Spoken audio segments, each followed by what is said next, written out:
Bir biznesmen million dollar pul to'pladi. U endi ishlashni bas qilib 1 yil dunyo kezib, hordiq chiqarmoqchi bo'ldi. Ammo bu qarorga kelib ulgurmasidan uning oldida ajal farishtasi paydo bo'ldi. U farishtadan ozgina vaqt so'radi. Menga 3 kun yashashimga imkon ber, boyligimning 3dan 1 qismini beraman. Farishta ko'nmadi. Xo'p, unda 2, yo'q, 3 million beraman. Menga go'zalliklardan bahra olish va ishni deb anchadan buyon birga bo'lmagan oilam bilan birga bo'lish uchun 1 kun vaqt ber. Ammo farishta qarorida qat'iy edi.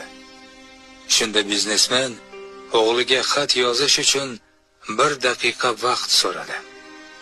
Farishta unga imkon berdi. Vaqtning qadriga yet o'g'lim deb yozdi kishi. Men umrim davomida to'plagan millionlarimga hattoki 1 soat ham vaqtni sotib ololmadim.